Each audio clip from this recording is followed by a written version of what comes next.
안녕하세요. 문신 지우는 피부과 전문의 김재민 원장입니다.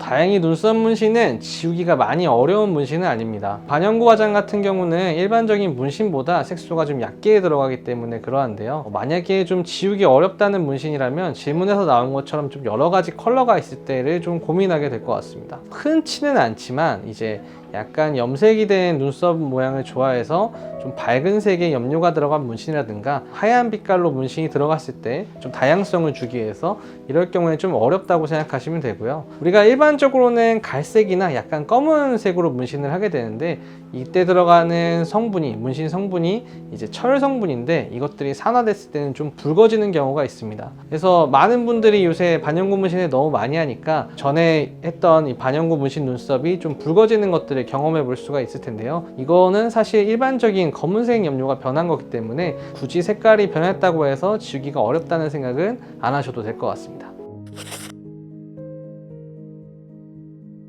눈썹 문신 제거를 하신 분이나 아이라인 문신 제거를 해보신 분이라면 좀 쉽게 답변할 수가 있을 것 같은데요. 이게 문신이 이제 아무래도 얕은 부위, 특히나 아이라인 문신 같은 경우에는 굉장히 좀 연한 살에 레이저가 들어가게 되는데 레이저 시술 후에는 시술한 부위가 굉장히 많이 붓고 또 멍든 것처럼 붉은빛이 많이 나타나게 됩니다. 이런 것들이 일주일 동안 지속이 되는데요. 따라서 속눈썹 연장 시술을 최근에 했다고 하시면 사실 아이라인 문신 제거는 속눈썹이 이제 어느 정도 떨어진 이후에 하는 거를 권장해 드리고 있습니다. 그 이유는 이제 시술하면서 떨어질 수도 있고요. 이제 이것들이 있으면서 시술한 후에 염증을 일으킬 수도 있기 때문에 속눈썹을 연장하신 상태에서는 추후에 하시는 걸 더 권해드리고 있습니다.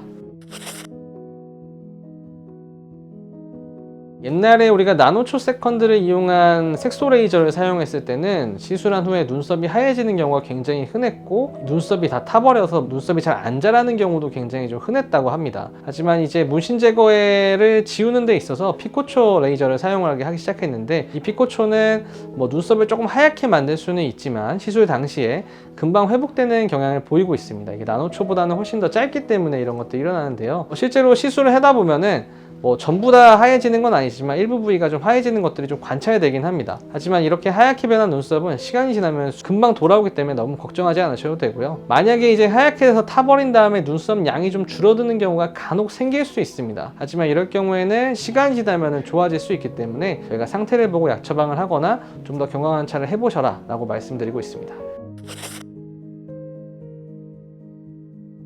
눈썹 문신 제거는 다른 부위의 문신에 비해 굉장히 잘 지워지는 문신입니다. 저 같은 경우는 일반적으로 한 3회 정도를 권해드리고 있는데요. 제가 실제로 시술을 해보면은 한 번만으로도 꽤 만족도가 있으신 분들이 많으시고 그 이후에 안 오시는 분들도 굉장히 많습니다. 어느 정도 너무 진하거나 이제 눈에 보이는 게 싫어서 이제 하시는 경우가 많을 텐데 스타일이 바뀐 경우도 있을 거고요. 한 번 시술만으로도 굉장히 많이 연해지기 때문에 그 연해지고 나서 또 시간이 지나면 점점 더 연해지게 됩니다. 그래서 시술 한번 받아보시고 좋아지고 난 다음에 경과를 보시면 훨씬 좋아질 수 있으니까 너무 걱정하지 마시고 병원에 방문해 주시면 좋을 것 같고요. 하나 기억하실 점은 눈썹 문신이나 아이라인 문신 할 경우에는 이제 얼굴 부위에 있다 보니까 굉장히 좀 티가 많이 납니다. 붉어지거나 좀 부을 수가 있기 때문에 근 일주일 사이에 중요한 일정이 있을 경우에는 문신 제거 시술을 다음에 하는 것이 좋겠다라고 생각하고 병원 방문해 주시면 좋겠습니다. 지금까지 문신 지우는 피부과 전문의 김재민 원장이었습니다. 감사합니다.